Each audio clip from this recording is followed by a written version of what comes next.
Welcome back to SR Senior Secondary School online classes. Science of class 7 of chapter number 8 and chapter name is waves, storms and cyclones. Wind का मतलब हवा, cyclones का मतलब तूफान, चक्रवात, ये आते हैं किस कारण से आते हैं, इनके सेफ्टी मेजर्स मतलब इनको कैसे रोक सकते हैं अपन, इनसे बचाव कैसे कर सकते हैं, इन सारे टॉपिक्स के बारे में अपन इस चैप्टर के अंदर डिस्कस करेंगे। तो first of all wind. What is wind? Wind की डेफिनेशन क्या होती है, एक्चुअल में हवा क्या होती है। Moving air is called wind. जो हवा बहती है, एक स्थान पर रुकती नहीं है, एक स्थान से दूसरे स्थान पर आती जाती रहती है, इसलिए जो मूविंग एयर होती है, हवा बहती है, एक्चुअल में उसको ही अपन क्या कहते हैं, विंड कहते हैं। अब नेक्स्ट टॉपिक क्या है, एयर एक्सपेल्स प्रेशर। एयर क्या होती है, दबाव डालती है। किस तरीके से दबाव डालती है, किस तरीके से दबाव डालती है, उसकी अपन क्या करते हैं, कुछ पॉइंट्स दिए गए हैं, वो पॉइंट देखते हैं। तो first one is blowing air in A balloon makes it expand. यदि अपन एक गुब्बारे के अंदर हवा भरते हैं तो क्या होता है, गुब्बारे के अंदर हवा भरते ही वह फूल जाता है। इसका मतलब भी क्या होता है, एयर दबाव डालती है, एयर जो होती है, हवा जो होती है, वो दबाव डालती है। Second one is blowing air can move curtains on doors and Windows. आपने देखा होगा कि जो हवा होती है, जब तेज हवा चलती है, जब अपन देखते हैं कि स्पीड से, बहुत तेज स्पीड से हवा चलती है, तो अपने जो भी खिड़की होती है, अपने घर के जो भी डोर्स होते हैं, दरवाजे होते हैं, वो तेज हिलने लग जाते हैं। क्यों? क्योंकि आपको पता है हवा की स्पीड जितनी ज्यादा तेज होगी, वो दरवाजे उतनी तेज हिलेंगे। यह भी एक रीजन होता है जो अपने को पता चलता है कि एयर एक्सपेल्स प्रेशर, कि एयर दबाव डालती है। अब wind currents are generated heating. Wind currents are generated due to uneven heating on the earth. Wind currents, तेज हवा चलती है अपनी जमीन पर, जो अनइवन हीटिंग होती है, जो बहुत गर्मी होती है, उसके मेन रीजंस क्या क्या होते हैं, इनके बारे में भी अपन इस चैप्टर में डिस्कस करते हैं। तो first one is uneven heating between the equator and the poles. अब जो अनइवन हीटिंग होती है, बहुत ज्यादा गर्मी होती है, इक्वेटर का मतलब क्या होता है, आपको पता है, भूमध्य रेखा, और उसके पोल्स के बीच में जो अनइवन हीटिंग होती है, उसका रीजन क्या होता है। आपको पता है जो इक्वेटर भूमध्य रेखा है, सूरज के पास में है, get maximum heat from the sun. और आपको पता है जो कुछ भी सूरज के जितने ज्यादा पास में होगा, वो सूरज से उतनी ही ज्यादा गर्मी ले सकता है। Then after the air gets warm. और आपको पता है कि सूरज के जितनी ज्यादा पास में जो कुछ होता है, वो उतना ही गर्म होता है, वो उतनी ही गर्मी को क्या करता है, अब्जॉर्ब करता है, अपनी ओर खींचता है।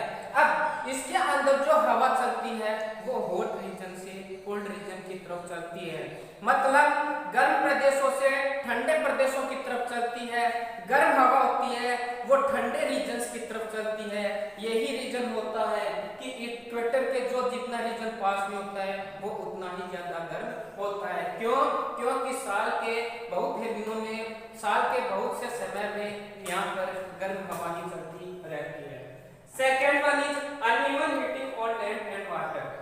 अब लैंड पर, अपनी जमीन पर, पानी के अंदर अनइवन हीटिंग का रीजन मेन क्या होता है, मॉनसून मीन्स स्केली वाटर।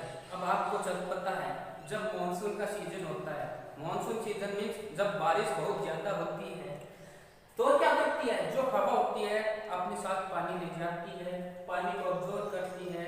यही रीजन क्या होता है, बारिश होती रहती है।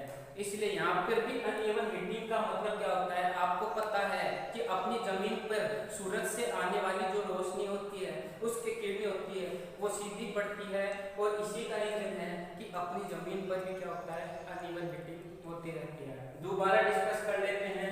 सबसे पहले विंड की डेफिनेशन बताई थी, moving air is called wind. उसके बाद में एयर एक्सपेल्स प्रेशर, की एयर भी हवा भी दबाव डालती है।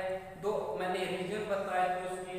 Then after wind current generated due to uneven heating, मैंने डिस्कस किया था इक्वेटर, पोल्स और अपनी जो रीजन होता है, अपनी जो जमीन होती है और जो वाटर होता है, उनके ऊपर अनइवन हीटिंग का रीजन क्या होता है। देन आफ्टर अब हम डिस्कस करेंगे what is thunderstorm. Thunderstorm actually में होता क्या है, इसके क्या क्या रीजन होते हैं, इसके सेफ्टी मेजर्स क्या क्या होते हैं, वो अभी डिस्कस करते हैं। Next topic is thunderstorm. What is thunderstorm. आपने देखा होगा जब बारिश का मौसम होता है, जब बारिश आती है तो उससे पहले बिजली कड़कती है। बिजली कड़कने के साथ साथ में क्या है, वह बहुत तेज साउंड भी देती है, आवाज के साथ में कड़कती है। इस सारी की सारी प्रोसेस को अपन थंडरस्टॉर्म कहते हैं। तो डेफिनेशन दोबारा देख लो। Movement of falling water droplets. आपको पता है बारिश जो होती है बूंदों के रूप में अपनी जमीन पर आती है, अलॉन्ग विद इसके साथ में लाइटिंग के साथ में साउंड के साथ में बहुत तेज आवाज के साथ में बिजली का कड़कना, इस प्रोसेस को अपन थंडरस्टॉर्म कहते हैं। अब इसके प्रिकॉशंस क्या क्या होते हैं। अपन थंडरस्टॉर्म जब बिजली कड़कती है उस टाइम पे अपन सेफ कैसे रह सकते हैं, अपन इन प्रिकॉशंस को कैसे रोक सकते हैं। तो first point is do not take shelter under an umbrella with a metallic end. आपको पता है जब थंडरस्टॉर्म की प्रोसेस बिजली कड़क रही है, बारिश हो रही है, जब अपने को छत्ते के नीचे शेल्टर नहीं लेना चाहिए, छत्ते के नीचे अपने को नहीं रहना चाहिए। क्योंकि आप बताओ जब अपन छत्ते को पकड़ते हैं वो रोड मेटल की होती है, मेटल गुड कंडक्टर होता है। मेटल के अंदर से अपन क्या कर सकते हैं, इलेक्ट्रिसिटी को इजीली पास कर सकते हैं। यदि उस टाइम पर अपन ने छत्ता पकड़ा हुआ है, उसका मेटल के एंड को, मेटल के सिरे को पकड़ा हुआ है, तो वो अपने लिए खतरनाक हो सकता है। Do not take shelter under a tree. जब थंडरस्टॉर्म की प्रोसेस हो रही है उस टाइम पे अपने को पेड़ के नीचे शेल्टर नहीं लेना चाहिए, आश्रय नहीं लेना चाहिए। क्यों?